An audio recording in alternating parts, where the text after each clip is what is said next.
Morning all. સ્વાધ્યાયના દાખલા ગણ્યા, ઉદાહરણના દાખલા ગણ્યા. હવે આગળની થિયરી તરફ વધીએ. ક્વેશ્ચન નંબર તમે જોઈ લેજો. કેટલા મોટો લગભગ 19 કે 20 હતો. પૂર્ણ આંતરિક પરાવર્તન એટલે શું સમજાવો.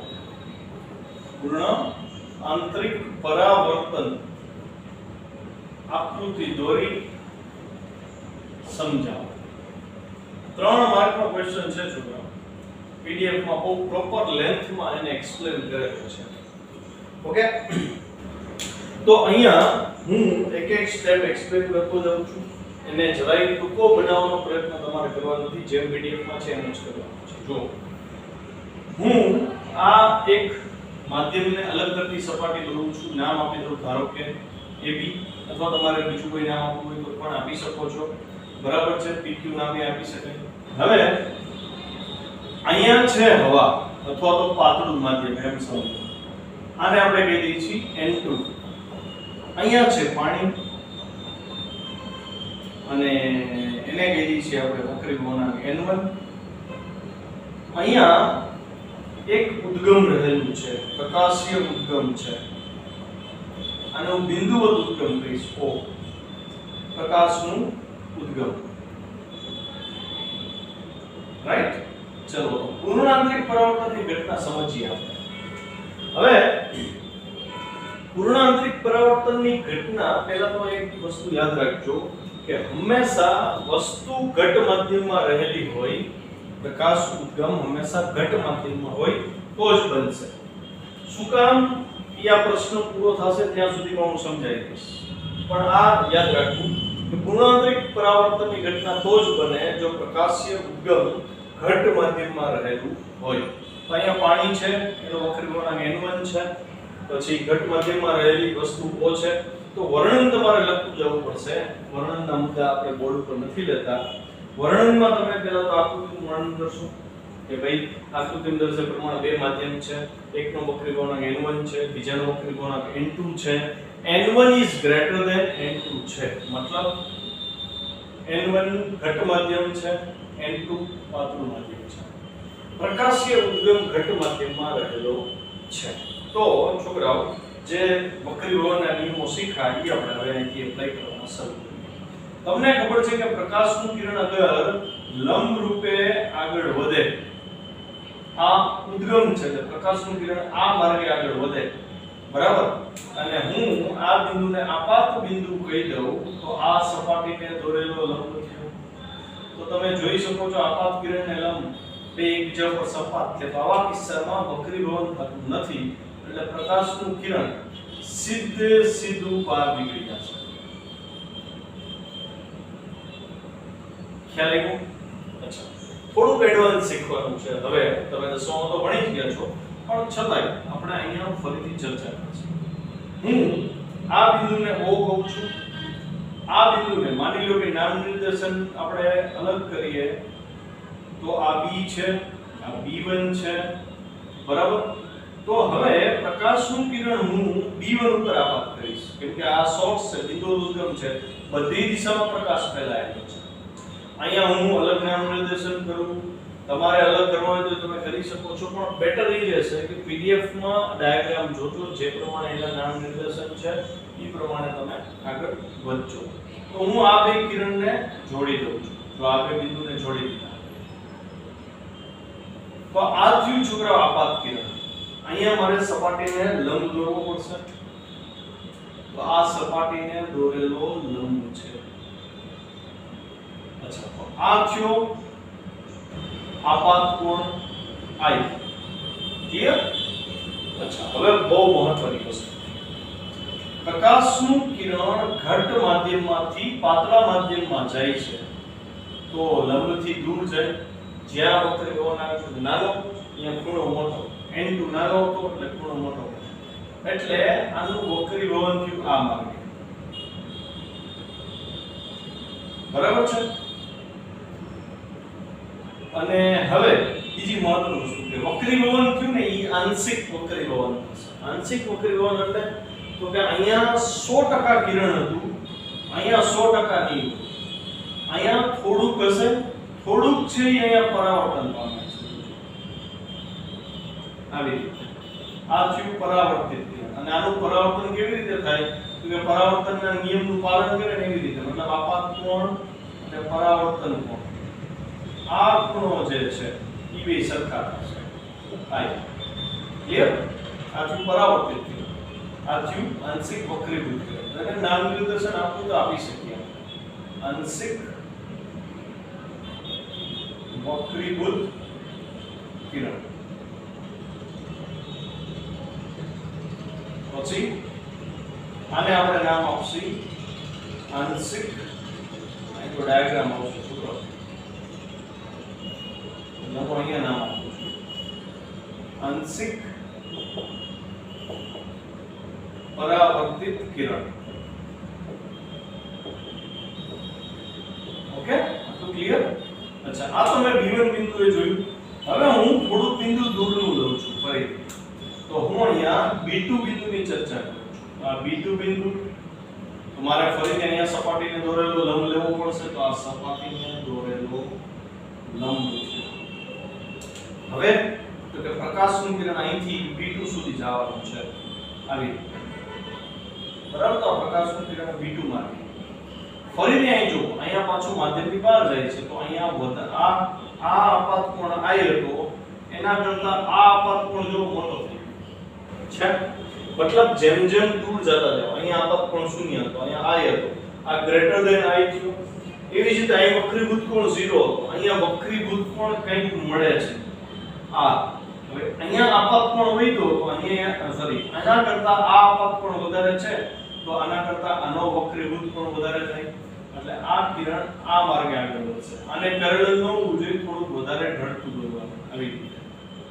ખ્યાલ આવ્યો તો આ થયો આપણો વક્રીભૂત કોણ ફરીથી તમે જોઈ શકો છો આના કરતા આ વક્રીભૂત કોણ મોટો આ આપાત કોણ આના કરતા મોટો છે તો તમે જેમ જેમ દૂર જતા જાવ છો એમ એમ વક્રીભૂત કોણ મોટો થતો રહે છે એક બિંદુ મને B3 એવું મળ્યું કે આ વક્રીભૂત કોણ મોટો થતા થતા 90 ડિગ્રી નો થઈ ગયો સમજો તો હું સોર્સ ને અને B3 ને જોડું છું આ મેં જોડી દીધું હવે તો કે સપાટીને દોરેલો લંબ લઈ લઈએ આપણે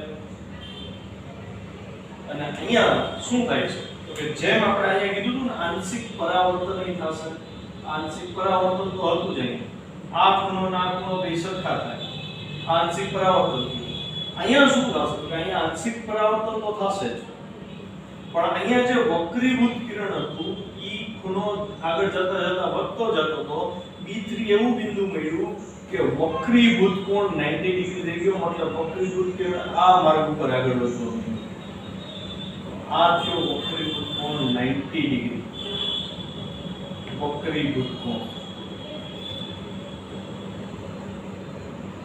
90 ડિગ્રી રાઈટ તો છોકરાઓ જ્યારે વક્રીભૂત કોણ 90 ડિગ્રી થાય એટલે કે વક્રીભૂત કિરણ લંબ સાથે 90 નો ખૂણો બનાવે ત્યારે અહીંયા જે ખૂણો બને આપાત કોણ છે પહેલો એને આપણે નામ આપશું આપાત ક્રાંતિ કોણ શું કહેવાય ક્રાંતિ કોણ પૂર્ણ આંતરિક પરાવર્તનની ઘટનામાં આ મુદ્દો ખૂબ અગત્યનો છે કે જ્યારે વક્રીભૂત કોણ 90 ડિગ્રી બને ત્યારે આપાત ખૂણો ક્રાંતિ કોણ કહેવાય હજી અહીંયા પૂરું નથી આપણે એવું સમજી શકીએ કે આ ખૂણો IC થશે આ IC છે તો IC રે પરાવર્તનના નિયમનું પાલન થાય હવે વળી આપણે આગળ વધી મતલબ જ્યાં ક્રાંતિ કોણ રચાણો એનાથી ની આગળનું એક બિંદુ હું વિચારું છું માની લો કે B4 તો હવે હું O અને B4 ને જોડીશ ઓકે તો આ B4 બિંદુએ સપાટીને લંબ દોરી આપણે હવે શું પરિસ્થિતિ થાય હવે તો તમને ક્લિયર છે કે અહીંયા જે આપાત કોણ બનશે ઈ ખૂણો ક્રાંતિ કોણ કરતા તો મોટો જશે મતલબ થીટા જે બન્યો ઈ ગ્રેટર ધેન IC ક્રાંતિ કોણ કરતા મોટો થયો તો આ સિચ્યુએશનમાં શું પરિસ્થિતિ થશે તો અહીંયા વસ્તુ ઈ બનશે કે આનું પરાવર્તિત કિરણ જોજો ધ્યાનથી આ પરાવર્તિત કિરણ છે બરાબર અને આ વક્રીભૂત કિરણ છે ને ઈ પણ થીટા ગ્રેટર ધેન IC થયો એટલે ઈ પણ આની ઉપર ઓવરલેપ થઈ જશે એટલે પાછું બીજું કિરણ આવી ગયું. ઇન શોર્ટ હવે પરિસ્થિતિ શું થઈ તો કે બારે કઈ જાતું જ નથી અને આ બે કિરણો હવે ભેગા થઈ ગયા એટલે આ 100% મૂળ કિરણની જે તીવ્રતા I હતી એટલી જ તીવ્રતા થઈ જશે મતલબ તેજસ્વીતા બેની શક્તિ થઈ જશે. તો આ ઘટના કે જ્યારે પ્રકાશનું કિરણ એક માધ્યમની સામે બીજું માધ્યમ હાજર હોવા છતાંય ઈ માધ્યમની બહાર નીકળવાને બદલે પાછું ઈ જ માધ્યમમાં ફરે તો આ ઘટનાને પૂર્ણ આંતરિક પરાવર્તન કહેવાય. ખ્યાલ આવી ગયો? અચ્છા, બીજી વસ્તુ, પૂર્ણ આંતરિક પરાવર્તન થવાની શરૂઆત જસ્ટ અહીંથી થઈ હતી ક્રાંતિકોણથી, કેમ કે આના પછીનું તરતનું બિંદુ જે છે આના પછીનું તરતનું બિંદુ ન્યાય આપાત કોણ C થી મોટો જશે એટલે પૂર્ણ આંતરિક પરાવર્તન તો થવાનું. That means હવે તમને કોઈ એમ કહે કે પૂર્ણ આંતરિક પરાવર્તનની શરત લખો તો તરત તમે કહેશો કે વક્રીભૂત કોણ 90 ડિગ્રી થાય છે ત્યારે પૂર્ણ આંતરિક પરાવર્તન શરૂ થઈ જશે. વક્રીભૂત કોણ 90 ડિગ્રી નો થાય ત્યારે અહીંયા જે ખૂણો બને એને ક્રાંતિ કોણ બને એમ કહેવાય. તો હું એવું કહીશ કે જ્યારે આપાત કિરણ લંબ સાથે ક્રાંતિ કોણ બનાવે ત્યારે પ્રકાશનું કિરણ બીજા માધ્યમમાં જાતું બંધ થઈ જાય છે અને પૂર્ણ આંતરિક પરાવર્તનની ઘટના શરૂ થઈ છે. પૂર્ણ આંતરિક પરાવર્તન ક્લિયર છે? અચ્છા, જે PDF ફાઇલ છે એની અંદર નામ નિર્દેશન લગભગ આવું છે. આને A કીધું છે, આને O કીધું છે, અહીંયા કઈ B1 કીધું છે, AO B1 AO B2 whatever. આપણે કઈ નામ નિર્દેશનથી આપણને કઈ ફરક પડવો જોઈએ નહીં છોકરાઓ.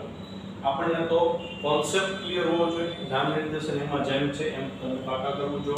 ઓકે, હવે આનું પાછું મેથેમેટિક્સ છે અને એનો ભરપૂર ઉપયોગ આવવાનો છે. તો શું કરવું ઈ જો.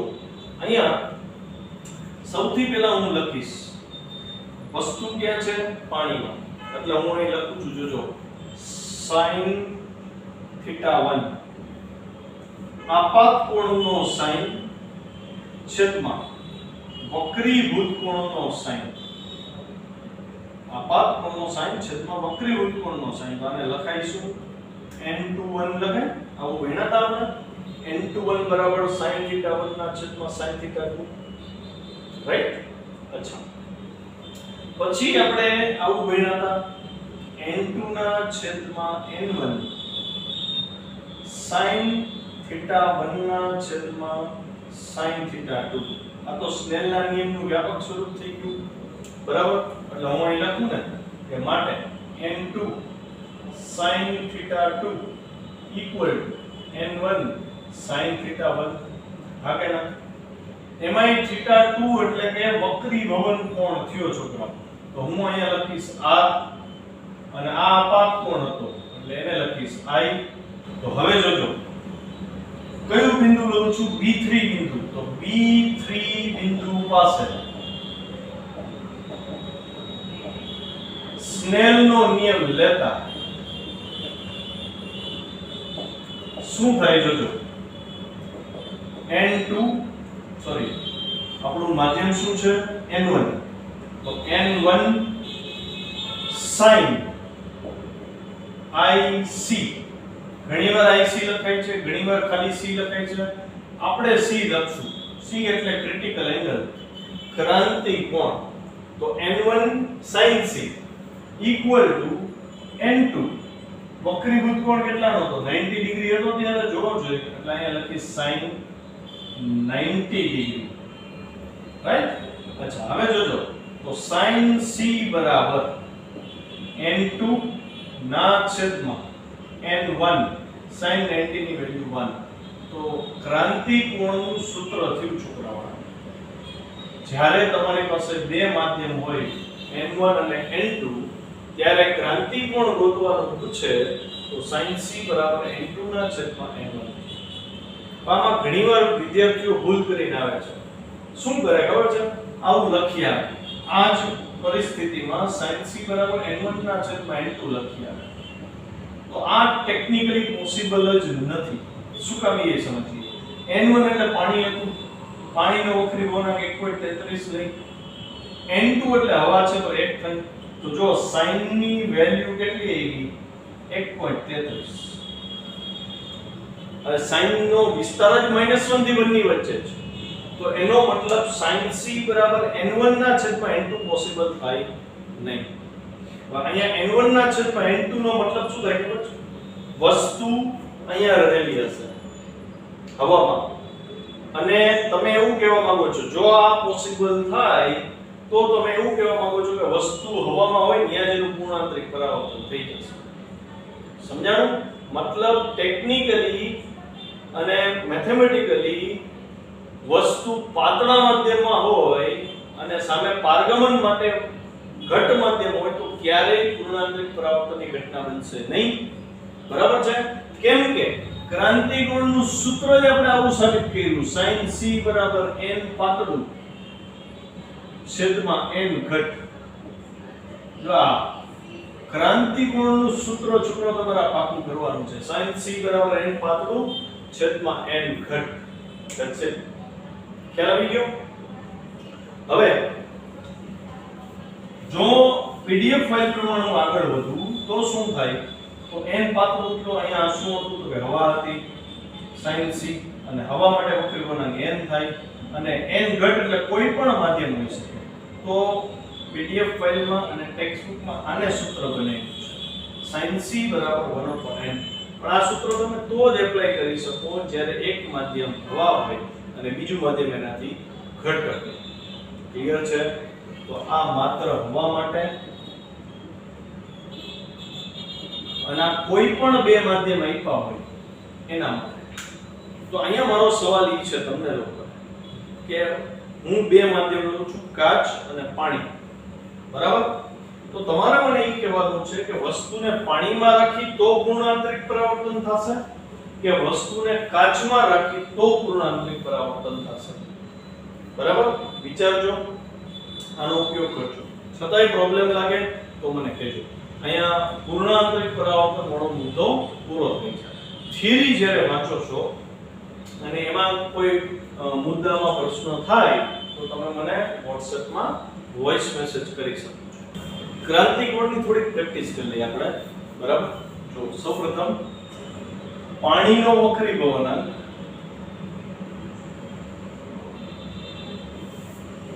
આપણને બધાને ખબર છે 1.33 થાય. તો હું અહીં લખીશ પાણીનો હવા સાપેક્ષ ક્રાંતિકોણ. તો તમારે કરવાનું શું હોય જોજો. પાણીનો હવા સાપેક્ષ મતલબ વસ્તુ છે એ પાણીમાં રહેલી છે. તો તમે અહીંયા લખશો sin c બરાબર n હવા છેદમાં n પાણી. બરાબર છે? અચ્છા, પાણીનો હવા સાપેક્ષ લખું એના બદલે હું એમ લખી નાખું જ્યારે પ્રકાશ ઉદ્ગમ પાણીમાં હોય અને બીજું માધ્યમ હવા છે ત્યારે ક્રાંતિકોણનું સૂત્ર sin c બરાબર n હવા છેદમાં n પાણી. તમારે છોકરાઓ 1/1.33 કરવાનું છે અને c ગોતીને દેવાનો છે મને WhatsApp માં. c કેટલો આવે? કાચ પાણી. ઓકે? તો આ તમારે પાકું કરવાનું છે. જ્યારે આપણે આને MCQ કરશી ત્યારે આની બહુ જ જરૂર પડવાની છે. હવે વાત કરી છે કાચનો વક્રી વળાંક આપણને ખબર છે 1.5 છે. તો ક્રાંતિકોણ કેટલો થાય? બહારનું માધ્યમ આપણે બધાયમાં વાત લઈ છીએ.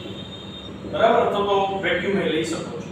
આ બધાય ક્રાંતિકોણ આપણે ખાલી બીજું માધ્યમ જ્યારે હવા કે વેક્યુમ છે ત્યાંની વાત છે. તો અહીં તમે લખશો n હવા છેદમાં n ક્રાંતિકોણની બદલે sin c લખો. sin c બરાબર n હવા છેદમાં n કાચ. તો તમારે મને અહીંયા c ગોતી દેવાનો છે. ગોતી દેજો. અચ્છા, પાણી થઈ ગયું, કાચ થઈ ગયું, હજી ત્રીજું છે ડાયમંડ. ડાયમંડ માટે વક્રીભવનાંક સૌથી મોટો છે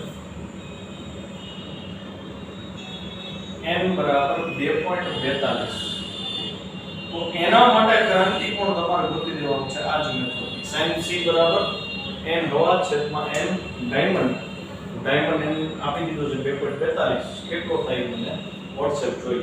મતલબ તમને ત્રણેય માધ્યમના ક્રાંતિકોણ મોટે હોવા જોઈએ, જેથી કરીને ભવિષ્યમાં MCQ આવે અને તમે જો કે આપાત કોણ એના ક્રાંતિકોણ કરતા મોટો છે તો તમે તરત કહેશો કે સર અહીં પૂર્ણ આંતરિક પરાવર્તન થાય છે. પૂર્ણ આંતરિક પરાવર્તનના ઘણા બધા MCQ આવવાના છે. થઈ જશે આટલું, WhatsApp કરી દો. નેક્સ્ટ ક્વેશ્ચન છે પૂર્ણ આંતરિક પરાવર્તનનું નિર્દેશન કરતો પ્રયોગ વર્ણવો. 21મો ક્વેશ્ચન છે પૂર્ણ આંતરિક પરાવર્તનનું નિર્દેશન કરતો પ્રયોગ વર્ણવો.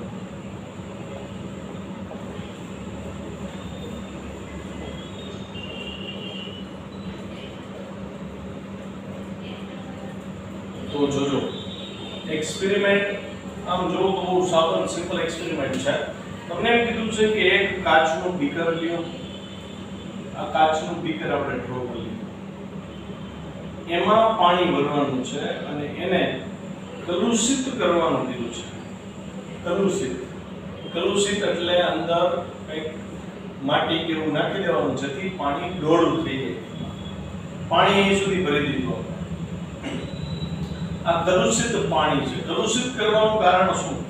તો કે અંદર નાના નાના પાર્ટિકલ્સ આવશે ને ધૂળના, પાણી ડોળું થશે ને. હવે તમે એમાં લેઝર લાઇટ પાસ કરશો ને તો એ લેઝર લાઇટનો રસ્તો તમે જોઈ શકશો. કલુષિત કરવાનું કારણ બરાબર છે. તો તમને કીધું છે કે પ્રયોગ કરીને આંતરિક પૂર્ણ આંતરિક પરાવર્તન છે એ દર્શાવવાનું છે. તો જો આપણે શું કરવાનું છે તો કે પ્રયોગમાં એવું કીધું છે કે ભાઈ લેઝર લાઇટ તમે પાડો અહીંથી બહારથી. તો લેઝર લાઇટ છે જે એનો લાલ શેરડો જે બીમ કહેવાય એ આવી રીતે આગળ વધ્યો. અહીંયા વક્રીભવન ઓફ કોર્સ થશે, પાતળામાંથી ઘટમાં જાય છે, પણ મારે આ વક્રીભવન નથી સમજવું એટલે હું એ ઘટના દેખાડતો નથી. હું એટલું દેખાડું છું કે લેઝર લાઇટ આપણે અહીં રાખી હતી ત્યારે પ્રકાશનું કિરણ અહીંયા આપાત થયું એટલે હું અહીં દોરીશ સપાટીનો લંબ. તમે આગળની થિયરીમાં જોઈ ગયા કે અહીંયા આંશિક પરાવર્તન થાય છે, આંશિક પારગમન થાય છે. પારગમન એટલે ટ્રાન્સમિશન, આર પાર નીકળી જવું. પરાવર્તન એટલે રિફ્લેક્શન. તો રિફ્લેક્શન જે થયું એ હું દર્શાવું છું અહીંયા, જોજો ત્યાં. ત્યારે આપાત કોણ અને પરાવર્તન કોણ બંને સરખા થવા જોઈએ. તો ઈ ટપકું અહીંયા જમીન ઉપર જોવા મળશે. અહીંયા વક્રીભવન થતું જશે પણ એની ચર્ચા હું નથી કરતો, પણ મને એટલી ખબર પડી કે એક ટપકું અહીંયા મળ્યું. હવે તો કે ઘટ માધ્યમમાંથી પારગમન પાતળા માધ્યમમાં થાય છે, ભારે હવા છે એટલે આ કિરણ અહીંયા લંબથી શું જશે? દૂર જશે. એટલે આ કિરણ અહીંયા લંબથી આ જે ઓરિજિનલ રસ્તો એનાથી થોડું દૂર ગયું. કિરણની હાઈટ થોડી ઘટાડી. તો તમે એવું સમજી શકો કે અહીંયા ક્યાંક રૂમની છત ઉપર આ ટપકું પડ્યું. મતલબ એવો થયો કે કલુષિત પાણીમાં તમે અમુક ખૂણે પ્રકાશનું કિરણ દાખલ કરો છો ત્યારે એનું આંશિક પરાવર્તન થઈ અને ટેબલ ઉપર ટપકું દેખાય છે લેઝર બીમનું, અને બીજું આંશિક પારગમન વક્રીભવન થઈને બીજું ટપકું તમને ઉપર ક્યાંક છત ઉપર દેખાય છે. બરાબર છે. હવે શું કરવાનું છે તો કે હવે તમારે લેઝર લાઇટની મદદથી આ ખૂણો વધારવાનો છે, આપાત કોણ વધારતું જવાનું છે. તો આપણે સેકન્ડ ડાયાગ્રામ ડ્રો કરીએ. સેકન્ડ ડાયાગ્રામમાં પ્રકાશનું જે કિરણ છે એને આપણે એવા ખૂણે દાખલ કરવાના છીએ કે જેથી કરીને આપાત કોણ અને એને લીધે વક્રીભૂત કોણ 90 ડિગ્રીનો થઈ જાય. બરાબર. તો આ સપાટીને દોરેલો લંબ છે. પ્રકાશનું કિરણ મેં થોડોક એંગલ મોટો કરી નાખ્યો. જો આ એંગલ આના કરતા મોટો છે.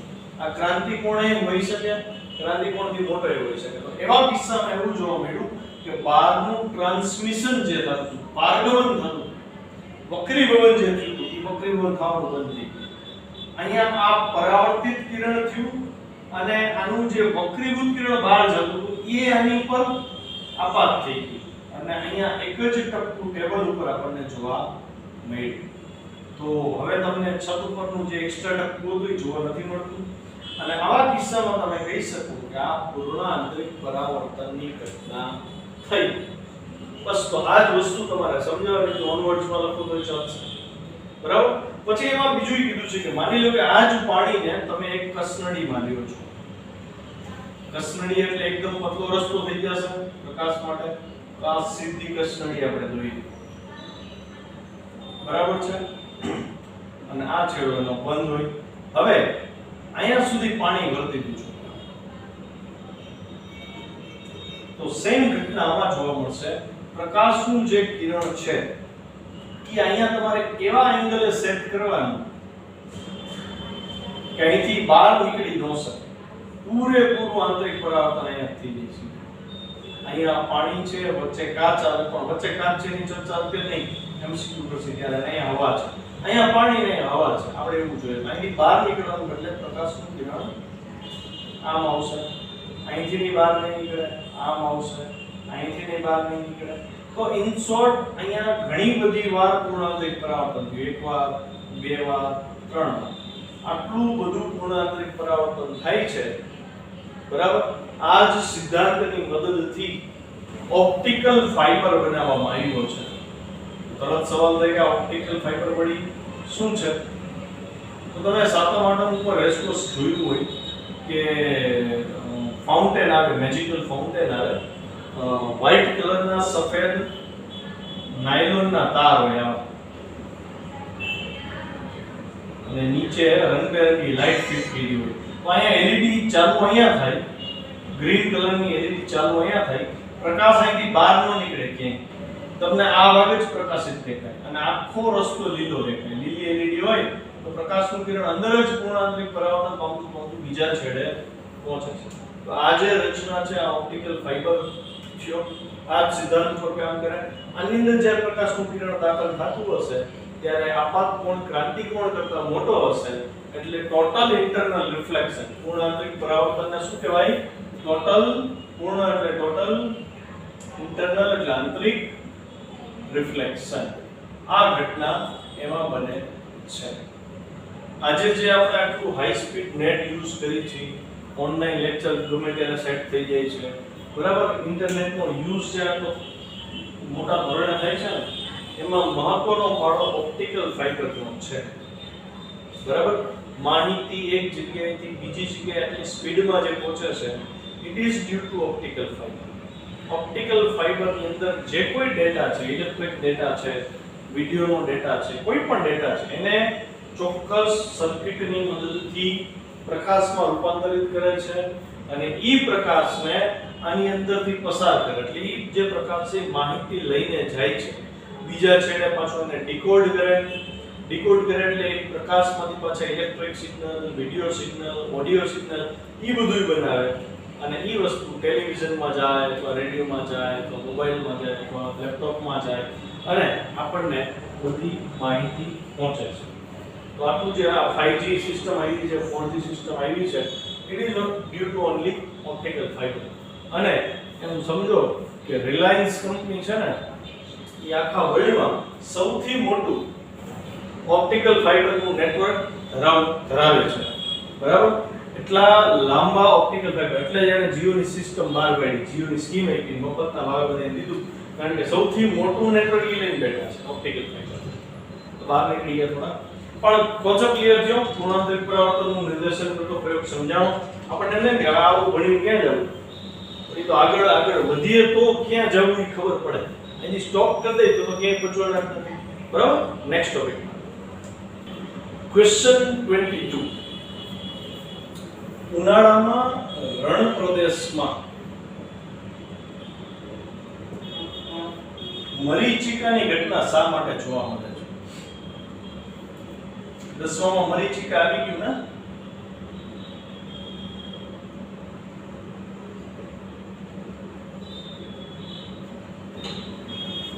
ચલો તો આને સમજીએ. આ બધા એવા ક્વેશ્ચન છે છોકરા ઓલરેડી તમે ભણી ગયા છો, છતાં એની પાછળના રીઝન્સ છે એ અત્યારે યાદ ન હોય તો આપણે આખો પ્રશ્ન સમજીએ. પીડીએફ માંથી ફેસબુકમાં લઈ લેજો એને આખું. માની લો કે આ જમીન છે, જમીનની સપાટી છે. ઉનાળાનો બપોર છે. તો ઉનાળાના બપોરની પરિસ્થિતિ શું થાય? તો કે ઉનાળાના બપોરે જમીન બહુ ગરમ હોય. બરાબર છે? જમીન તપે. જમીન વધુ ગરમ એટલે જમીનની નજીકની હવા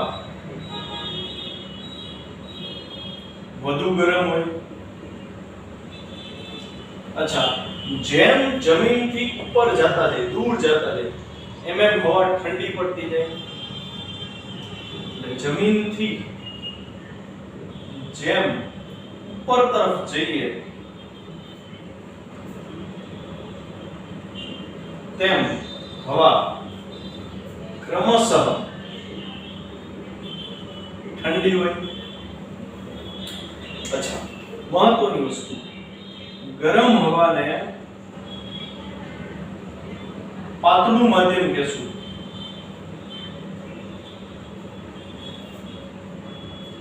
અને ઠંડી હવા જે છે એ ઘટ્ટ માધ્યમ બને. અચ્છા, આપણે પ્રકાશીય ઘનતા મેળા હું લખીશ, ગરમ હવાની પ્રકાશીય ઘનતા ઓછી, ઠંડી હવાની પ્રકાશીય ઘનતા વધુ. ક્લિયર? અને જેની પ્રકાશીય ઘનતા વધુ હોય એનો વક્રી ગુણાંક વધુ હોય. એટલે આપણે અહીં લખીએ, ગરમ હવા ઓછો વક્રી ગુણાંક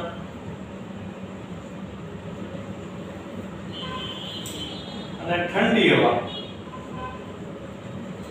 વધુ વક્રી ગુણાંક. અહીં આપણો કોન્સેપ્ટ ક્લિયર થયો, રાઈટ? તો હું એવું લખી શકું ને, જેમ જમીનથી ઉપર જાય એમ એમ હવાનો વક્રી ગુણાંક વધતો જાય છે. જેમ જમીનથી ઉપર તરફ જાય તેમ હવાનો વક્રી ગુણાંક સતત વધે છે. હવે આવી પરિસ્થિતિનું નિર્માણ થયું. એવા કિસ્સામાં અહીંયા એક વ્યક્તિ છે, અહીંયા એક વૃક્ષને જુએ છે. ઓકે, તો વૃક્ષમાંથી માની લો કે પ્રકાશનું એક કિરણ આ વ્યક્તિ સુધી પહોંચે. સામાન્ય દિવસ હોય ને છોકરાઓ, શિયાળાનો ઠંડો દિવસ હોય, સવાર હોય, અર્લી મોર્નિંગ, તો પ્રકાશનું કિરણ સીધું આમ પહોંચી જશે. કેમ? તો કે માધ્યમમાં હવાની ઘનતા ઓલમોસ્ટ બધે સરખી હોય છે. પણ ઉનાળાની બપોરે પરિસ્થિતિ આખી અલગ બનશે. જ્યારે શિયાળો હશે ત્યારે પ્રકાશનું કિરણ સીધું જાય છે, સીધું જમીન ઉપર આવે છે, સીધું આવી રીતે નીકળી જાય. ટૂંકમાં એને વક્રીભવન જેવું કંઈ જોવા મળતું નથી. પણ ઉનાળાના બપોરે વાત કરીએ ત્યારે પરિસ્થિતિ શું થાય? તો કે અહીંયા એક એક લેયર બની ગયા છે. ઇમેજિનરી આપણે વાત કરીએ તો, અને જેમ જેમ ઉપર તરફ જાઉં છું એમ માધ્યમ શું થતું જાય છે? ઘટ્ટ થતું જાય છે. એટલે ઉપરનું માધ્યમ ઘટ છે, નીચેનું માધ્યમ પાતળું છે. એવામાં પ્રકાશનું એક કિરણ જે સીધું નીચે શિયાળામાં જતું હતું ને, એની આપણે વાત કરી. આ કિરણ સીધું નીચે જાય છે. તો અહીંયા માધ્યમ જો બદલ્યું, આ ઘટ છે, આ પાતળું છે, આ સપાટીને દોરેલો લંબ છે. તો ઘટમાંથી પાતળામાં આવે ત્યારે આપણને ખબર છે આપાત કોણ કરતા વક્રીભૂત કોણ મોટો થઈ જશે. એટલે અહીંયા આ કિરણ સીધું આમ જવાનું એટલે થોડું બેન્ડ થશે આવી રીતે. વળી આપણને ખબર છે જેમ નીચે આવે એમ વક્રીભવન ઘટતો તો ઉપર જાય એમ, એટલે હું દર્શાવું છું ઉપર તરફ વક્રીભવન વધે. તો સેમ પરિસ્થિતિ અહીંયા નીચે આવે છે તો વક્રીભવન ઓછો છે એટલે આ કિરણ સીધું આમ જવું જોતું તો એની બદલે વળી પાછું ક્રોસમાં જશે. તો જો અહીંથી આમ ગયું. હવે માની લો કે એવું બને છે કે આ જગ્યાએ આપાત કોણ જે છે, આ આપાત કોણ જે છે એ ગ્રેટર ધેન ક્રાંતિકોણ થઈ ગયો. તો હવે પ્રકાશનું કિરણ આ માધ્યમમાં દાખલ જ નહીં થાય અને શું પરિસ્થિતિ થશે? તો કે અહીંથી સીધું ઈ પૂર્ણ આંતરિક પરાવર્તન પામી અને વ્યક્તિ અહીંયા ઊભો છે એની આંખમાં જ પહોંચે છે સીધું. આવું થયું પરિસ્થિતિ. અહીંયા તમે વિચાર કરો તો અહીંયા વક્રી લોન તો જોવા મળશે આવી રીતે અને વ્યક્તિ અહીંયા ક્યાંક ઊભો છે. તો આ અવલોકનકાર છે અહીંયા અને આપણે આંખ લખીને કરીએ. તો હવે વ્યક્તિ શું વિચારશે? તો વ્યક્તિને જે ઇમેજ જોવા મળશે આપણે સીધું જ રાખીએ, સમજવાનું કે અહીંયા વક્રી લોન થયું હતું. વ્યક્તિ શું વિચારશે? તો કે આનું જે પ્રતિબિંબ છે આ પ્રકાશનું કિરણ એને આ રસ્તે આવતું જોવા મળ્યું એટલે એને એનું પ્રતિબિંબ અહીંયા જોવા મળે. ખ્યાલ આવી ગયો?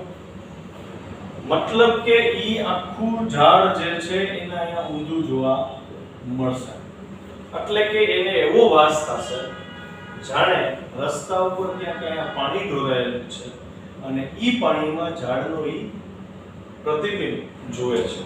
આ ઘટનાને નામ આપ્યું મરીચિકા. રણ પ્રદેશમાં વધારે જોવા મળે. ઘણીવાર હાઈવે ઉપર જતા હોય ને બસમાં કે કારમાં ત્યારે ઉનાળાની બપોર હોય, ઘણીવાર શિયાળાની બપોરે જો ધોમ લગતો તડકો બેઠતો હોય કોઈ ચોક્કસ જગ્યાએ તો અહીંયા રોડ ઉપર તમને પાણી ઢોળાયેલું એવું દેખાય ને સામેથી કાર આવતી હોય ને તો રોડ ઉપર જ કારનું પ્રતિબિંબ જોવા મળે છે. રેડી? ક્વેશ્ચન 22.